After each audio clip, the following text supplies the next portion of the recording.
Two MACD lines. Same stock, same data, same three parameters, 12, 26, 9. They should be identical. On the right, they are. But look at the start. For the first dozen bars or so, they disagree, by enough to flip a buy signal to a sell. One of these is computed the way every textbook describes MACD. The other is computed the way the industry standard library actually does it. They are not the same algorithm, and almost nobody notices because the difference hides at the one place people don't look, the warm-up. This is a 40-year-old indicator with a quiet disagreement baked into its most cited reference implementation. Let's find it. I'm Janet. This is video 32 of 50. If we're going to prove things about indicators, and we are, then compute it correctly can't be a vibe. It has to be parity with a ground truth, bar for bar. MACD is 4 lines built from one. Take the closes, smooth them fast, a 12-period exponential moving average, smooth them slow, a 26-period one, subtract, that's the MACD line, smooth that with a 9-period average, the signal line, subtract again, the histogram, fast EMA minus slow EMA, then a signal, then a histogram. That's the whole indicator. The trading rule everyone uses is the signal cross. MACD crossing above the signal line is bullish, below is bearish. So everything hinges on those two EMAs. And here's where the textbook and the library part ways. The textbook way is exactly what it says. Compute the 12-period EMA on its own. Compute the 26-period EMA on its own. Subtract them. Each EMA needs a seed. You can't exponentially smooth nothing. The standard seed is a simple average of the first n closes. So the fast EMA seeds at bar 12 using the average of the first 12 closes and starts evolving from there.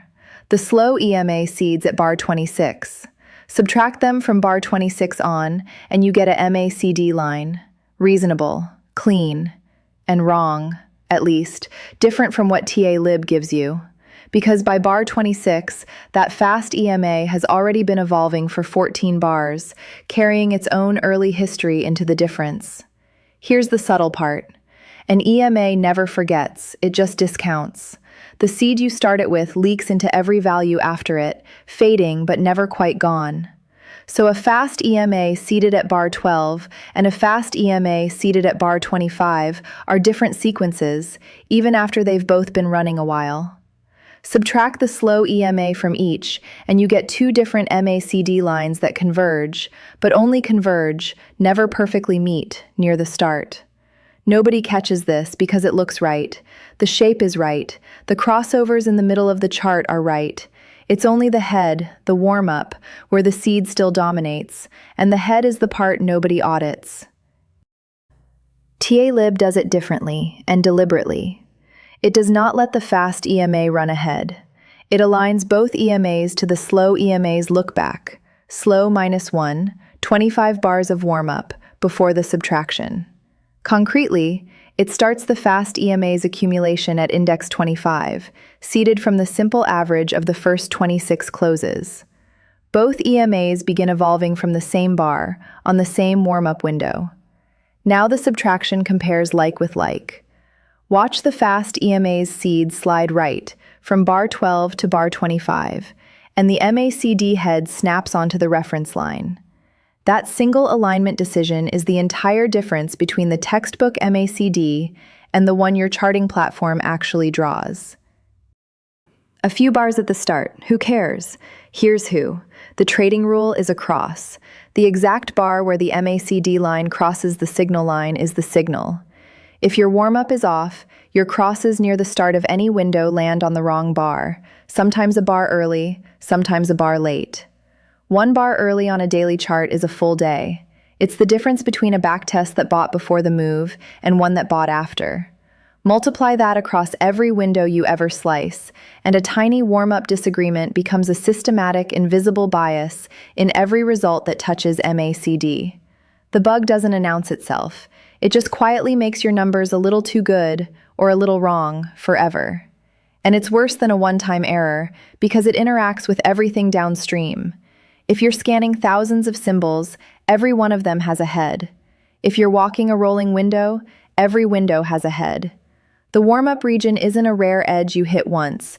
It's a recurring seam that shows up wherever a computation starts, which in a real pipeline is everywhere. A bias that lives at every start point isn't an edge case. It's the water you're swimming in. This is the failure mode that makes "it basically works" so dangerous. The error is small enough to pass a glance and structural enough to corrupt every result. Those are the worst bugs, the ones that look like success. And it compounds. The signal line is an EMA of the MACD line, so it needs its own warm-up, 9 periods, 8 more bars. Add it up. 25 plus 8 is 33. The first 33 bars don't have a fully valid histogram at all. Our reference computation preserves those as not a number, on purpose, so they align with the price series instead of silently pretending bar 1 has a histogram. AN that lines up is worth more than a number that lies. So how do we keep this straight? One ground truth and parity against it. The reference is Python TA-Lib, run by a small script that writes the MACD columns out to a columnar file. That's the oracle, not because TA-Lib is magic, but because it's the one everyone's charts already agree with. Our TypeScript implementation, the one that draws the live chart, has exactly one job: match those numbers, bar for bar, nans and all. Parity isn't a nice to have, it's the gate. A TypeScript MACD that's basically right is a TypeScript MACD that's wrong on the bars that matter most. And parity has a precise definition here. Not close enough, but bar for bar equal, including where TA-Lib emits not a number during warm-up. If our version produces a number where the reference produces NaN, that's a failure, because it means we computed a value the data couldn't support. The NaNs are part of the contract. Matching them is how we prove we got the warm-up right, not just the steady state. The discipline is boring, and it is the whole point. Pick one oracle, pin it, and make every other implementation prove itself against it before it's allowed to draw a single line. And this is why a 40-year-old warm-up bug belongs on a channel about proofs. Up the stack. MACD made a bullish cross becomes a predicate, a yes or no axiom the momentum framework hands to the kernel. If your MACD fires on the wrong bar, that axiom is false, and the kernel will faithfully prove a conclusion built on a falsehood. Garbage in, formally verified garbage out. The kernel can only be as honest as its inputs. Parity at the indicator layer is what makes the proof at the top mean anything. Get the warm-up right or don't bother proving. Next video. Why 10 years of bars load in 30 milliseconds, columnar storage, and why it beats a row store for everything technical analysis actually asks. The reference code's at github.com/Quantapix. See you in 4.3.